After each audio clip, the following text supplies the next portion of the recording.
Elegy for a Raining Day, in Memoriam, Leslie Brooks, 1957-2007.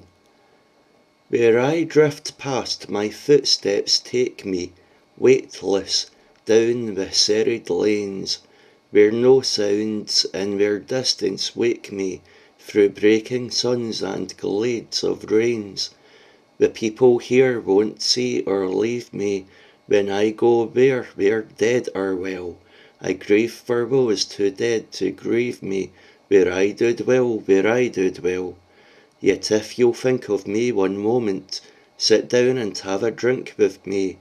I'll tell you of the times whose cadent hours gave grace yet to memory, that leans now hard on vacant vision. Then perched dressed below a bough, I'll feel caught in my last horizon, things I feel not now as I do now. Yet these are words of hollow solace, I mean to one now past beyond love's breath and final passion's malice, past call of crake and or sparrow's bend. Perhaps when I myself am leaving, where forebears passed before I go, I'll raise a glass for others grieving, while grief shall leave where I will go. Yet no birds come to cheer my dreams here, all sounds seem wrong that break sleep's cell. No dreams bring death for I who dwell here, and may pass as dreams where I do dwell.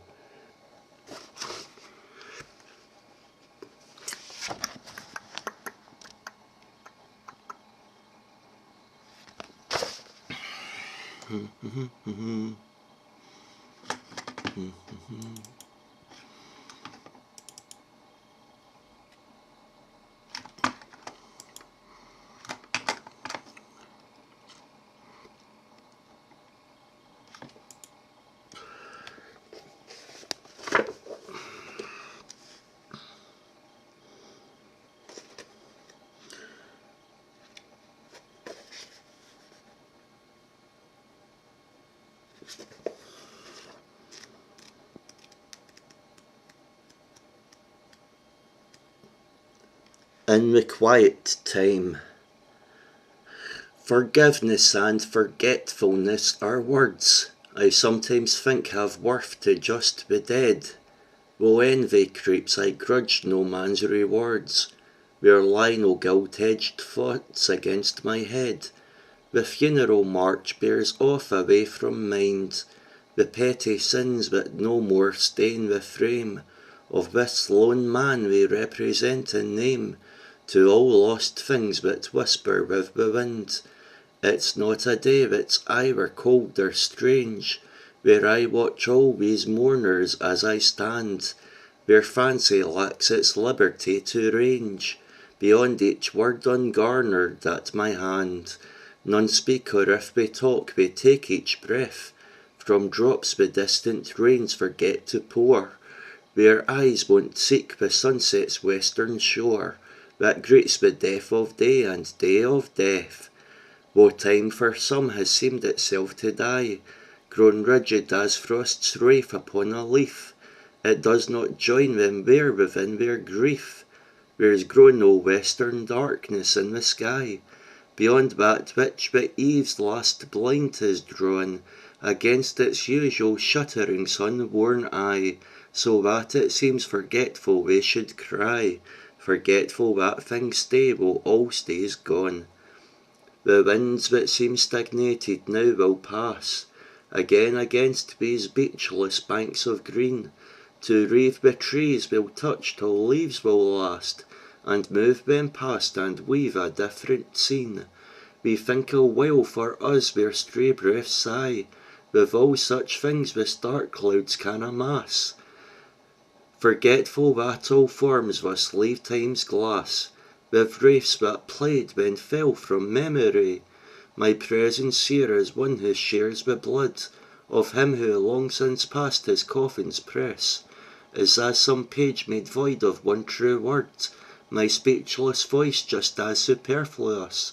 I leave my speech for that one nameless cloud that closes round the white heights as unseen, as any ghosts that reeve their gabardine, as weightless as the sails inside their shroud. Could I have proffered solace in my way, it seems they're just faint sorrows, fainted joys. I know there falls a squall through noon's last ray, that cannot tune my tongue to comfort's voice. Constrained by air I wake and watch for sleep. Things seemed more flush and lustre when a child. I'd not yet learned to walk inside the wild, too steeped in tears to feel them or to weep.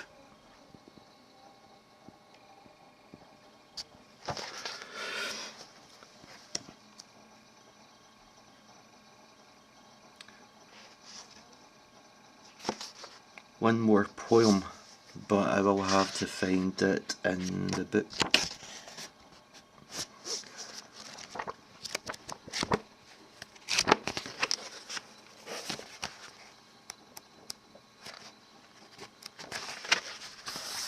Here we are. Sapphics.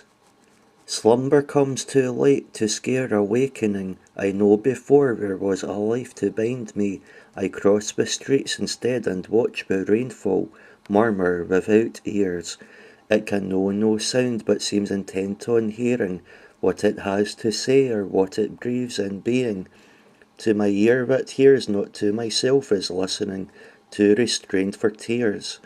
There lies no mirror of my outward motion, to lose myself in rarely travelled byways, and my eyes turned inward on the crooked highways of my downward mind, drifting through unstartled streets on sunlight, lost to all those ones I'd shed behind me. I wish there was a place where none might find me, wingless underground. There is one place I know but no roads lead to. I go to now towards which shards of moonlight shine from saffron fields of star-blanched concrete, cancelling the stars.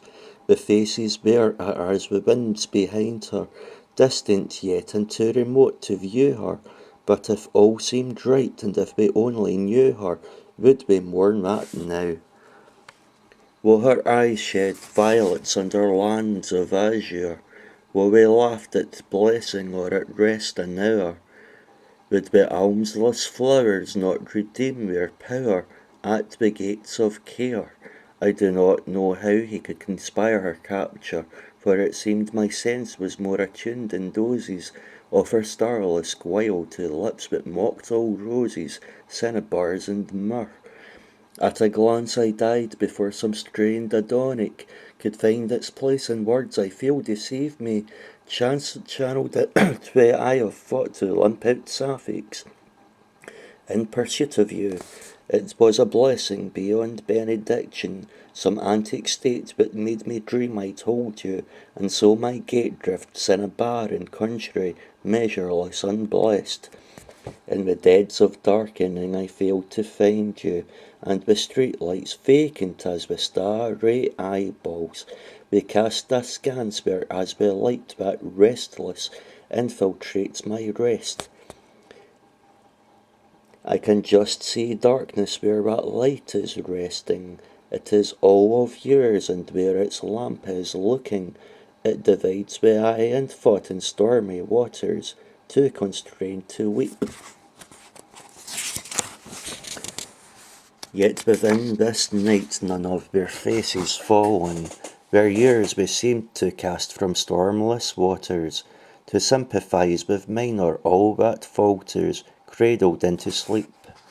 There is a wind that drifts against a broken window, in a room adjacent from the one I drown in, every night recalling how my infant fingers sifted through the shore, and thought each grain of sand contained an island, borne up against this world of petty borders. But each is gone, I hear the wind retreating, say I leave you now. Shall I sleep or care enough to leave a relic of the days I dream awake in night ink that whitens, to expend myself again at last in Sapphics, now again once more? I leave you also, now my eyes are bleeding, the face my fancy caught from wakeful minutes, that are lost as sand that veers in windy motion, that which holds you now.